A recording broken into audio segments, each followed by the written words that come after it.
Hi friends, இன்றைக்கி நம்ம சூப்பரான சுவையான ஒரு குழம்பு மசாலா தூள் எப்படி செய்கிறதுன்னு பார்க்கலாம். அதுக்கு என்னென்ன பொருள் தேவை, அதை எப்படி வறுத்து அரைக்கிறதுங்கிறத இன்றைக்கி நான் சொல்ல போகிறேன். இந்த குழம்பு மிளகாத்தூள் நம்ம அரைச்சி வச்சிட்டோம்னா டக்குன்னு ஒரு இட்லியோ தோசையோ சுடும்போது நம்ம அரைச்சி குழம்பு வைக்கிறோம். ஒரு தக்காளி குழம்பு வைக்கிறனால இந்த பொடி இருந்துச்சுன்னா நம்ம சீக்கிரமாக டக்குன்னு செஞ்சிடலாம். ஒரு அரைச்சி வைக்கிறதுக்கு உண்டான குழம்புக்கு உண்டான ஒரு சலுப்பே நம்மளுக்கு இல்லாமல் இருக்குது. ஈஸியாக நம்ம அரைச்சி வைக்கிற குழம்பு செய்யலாங்கிறதா தோணும். வாங்க இன்றைக்கி இந்த பொடி எப்படி அரைக்கிறதுங்கிறத பார்க்கலாம். அதுக்கு நான் 1 கிலோ மல்லி எடுத்து வச்சுருக்கிறேன். பாருங்கள், 1 கிலோ வரமல்லி எடுத்து வச்சுருக்கிறேன்.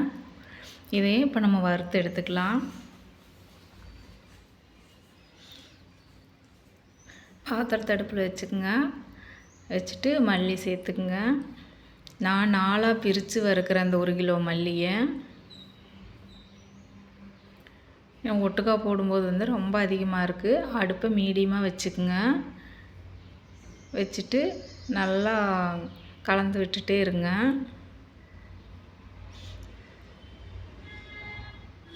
பாருங்கள், இப்போ வறுவிட்டுருச்சுது.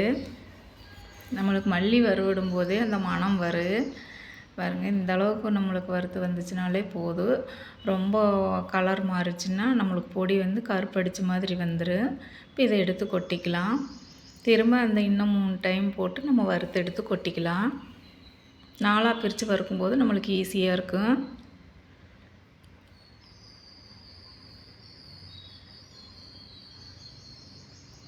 இப்போ இன்னொரு டைம் போட்டு வறுத்தோம்னா நம்மளுக்கு முடிஞ்சுது.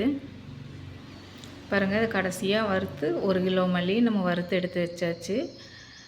இப்போ சீரகம் வறுத்துக்கலாம். 1/4 கிலோவில் நான் பாதி சீரகம் போட்டிருக்கிறேன். 1/4 கிலோ அளவு வாங்கினதில் நான் அதில் 2ஆக பிரித்து பாதி போட்டிருக்கிறேன். சீரகத்தையும் அடுப்பு மீடியமாக வச்சு நல்லா வறுத்துக்குங்க.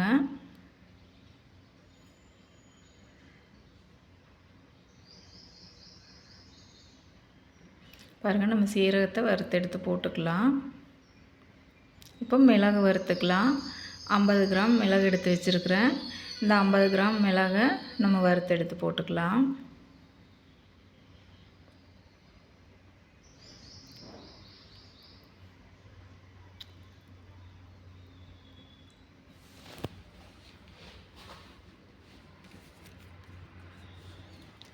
மிளகு வறுக்கும்போது நம்மளுக்கு தெரிக்கும். வெடிக்கும்போது நம்மளுக்கு நல்லா வறுபட்டுருச்சுன்னு அர்த்தம். ரொம்ப வெடிக்கிறக்கு விட்டுறாதீங்க, கருகீரு. ஓரளவு வெடிக்கிறக்கு ஆரம்பிக்கும் போது நம்ம எடுத்து போட்டுக்கலாம். இப்போ மிளகு வறுபட்டுருச்சு, நம்ம அதை எடுத்து போட்டுக்கலாம். அப்படியே மேலே மேலே போட்டுட்டு வந்தோம்னாவே கொஞ்சம் பரவலாக போடும்போதே ஆறிக்கும். இப்போ கருவேப்பிலை நான் 4 நாள் முன்னாடியே எடுத்து நிழல்லையே வச்சு காய வச்சு எடுத்து வச்சுருக்கிறேன். அதை அடுப்பை ஆஃப் பண்ணிவிட்டு அந்த வடை சட்டிலேயே அப்படியே போட்டு கலந்து மட்டும் விட்டுருங்க. அந்த சட்டி சூட்டுக்கே நல்லா வறுபட்டுரு. நீங்கள் அதுக்கு அடுப்பு எரியணுங்கிறதே இல்லை. அந்த பாத்திர சூட்டுக்கே அது நல்லா வறுபட்டுரும். இப்போ நான் அடுப்பை ஆஃப் பண்ணிட்டேன். இப்போ கையில் எடுத்து பாருங்கள், அது நல்ல முறு நல்லா நுணுங்கி வந்துடும். பாருங்கள், இந்த அளவு ஆகும்போது நம்ம அதை எடுத்து போட்டுக்கலாம்.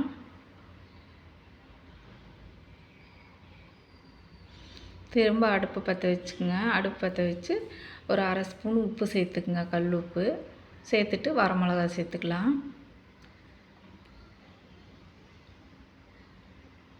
வரமிளகா ஒரு 1/4 கிலோவில் பாதி இருக்கும். அந்தளவு நான் சேர்த்துருக்குறேன். சேர்த்து உப்பு போட்டு நம்ம வறுக்கும்போது நம்மளுக்கு அந்த காரல் வராமல் இருக்குது, நம்மளுக்கு இரும்பலெல்லாம் வராமல் இருக்கும். அதுக்காக அந்த உப்பு சேர்த்து வறுக்கிறது. உப்பு சேர்த்து நல்லா கலந்து விட்டுருங்க.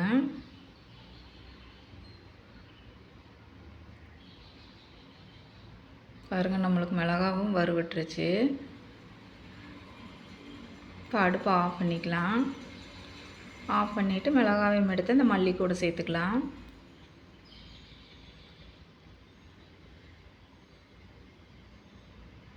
அவ்வளோதாங்க. மல்லி, சீரகம், குருமிளகு, கருவேப்பிலை, வரமிளகா இந்த 5 பொருள் மட்டும் சேர்த்து நம்ம அரைக்க போகிறோம். நம்ம பட்டை, கிராம்பு எதுவும் சேர்க்கல. அது சேர்த்தோம்னா நம்ம மற்ற குழம்புகளுக்கு போட முடியாது. அதுக்கு வந்து தனியாக நம்ம மட்டன் மசாலா அரைச்சிக்கலாம். இல்லை இதிலேயே வைக்கிறதுனா நம்ம கூடவே வெங்காயம் வதக்கும்போது பட்டை கிராம்பு சேர்த்து நம்ம வதக்கி இந்த பொடி போட்டு அரைச்சி வச்சுக்கலாம். இது கூட சேர்த்தோம்னா நம்ம எந்த குழம்புக்கும் மறுபடியும் போட முடியாது, பட்டை வாசம் அடிக்கும். அதனால் தேவைக்கு தகுந்த மாதிரி நம்ம பயன்படுத்திக்கலாம். அதுக்கு தனியாக மட்டன் மசாலா அரைச்சிக்கலாம். இப்போ இதை நல்லா கலந்து விட்டுருங்க. ஆறட்டு கீழே இருக்கிறது சூடு இருக்குது. இதில் கலக்க முடியாதனால நான் பெரிய பாத்திரம் ஒன்று வச்சு அதில் கொட்டிக்கிறேன்.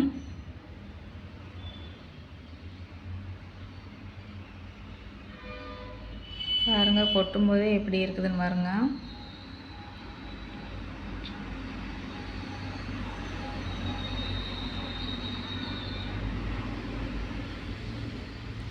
எல்லாம் கொட்டிட்டு நம்ம கையை வச்சு நல்லா கலந்து விட்டுடலாம். ஆறட்டு நல்லா. நம்ம கொட்டும்போதே எல்லாம் பாதி ஆறி இருக்கும். திரும்ப நம்ம கலந்து விடும்போது ஒரு 10 நிமிஷம் ஒரு 1/4 மணி நேரம் வச்சோம்னா நல்லா ஆறிடும். அப்புறமா நம்ம அரைக்கிறதுக்கு எடுத்துகிட்டு போகலாம்.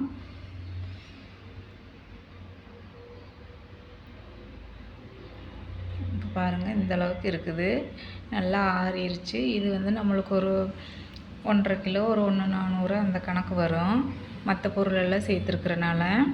இப்போ இதையே நம்ம அரைக்கிறதுக்கு எடுத்துகிட்டு போகலாம். நான் ஒரு சம்படத்துலேயுமே மீதி இருந்தது ஒரு கவரில் போட்டு எடுத்துட்டேன். இப்போ நம்ம இதையே அரைச்சிட்டு வந்து பார்க்கலாம். இப்போ அரைச்சிட்டு வந்தாச்சு. பாருங்கள், இந்தளவு பொடி இருக்குது. நம்ம கொண்டு போனது எந்தளவுக்கு கொண்டு போனோன்னு காமிச்சேன். இப்போ எந்தளவுக்கு பொடி வந்திருக்குதுன்னு பாருங்கள். இந்த பொடியை நம்ம ஒரு தட்டில் கொட்டி ஆற வச்சுக்கலாம். ஒரு 1 மணி நேரம் நம்ம காற்றோட ஆற வச்சுக்கலாம். பாருங்கள், பொடி பார்க்குறக்கு எவ்வளோ சூப்பராக இருக்குதுன்னு பாருங்கள். பார்க்கும்போதே இப்போவே நம்ம குழம்பு செய்யணும் போல் இருக்குது.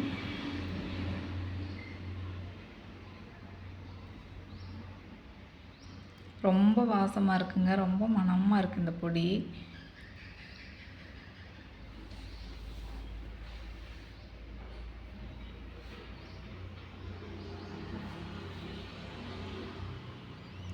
இதை ஒரு தட்டில் கொட்டி நம்ம ஆற வச்சுக்கலாம்.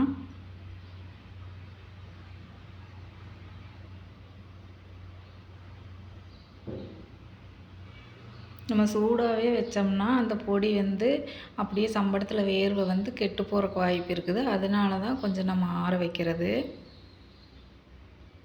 பாருங்கள் எவ்வளோ பொடி ஆகிருக்குதுன்னு. நீங்களே இந்த மாதிரி பொடி செலவெல்லாம் வறுத்து பொடி அரைச்சி பாருங்கள். இந்த வீடியோ பிடிச்சிருந்தால் லைக் பண்ணுங்கள், ஷேர் பண்ணுங்கள், கமெண்ட் பண்ணுங்கள்.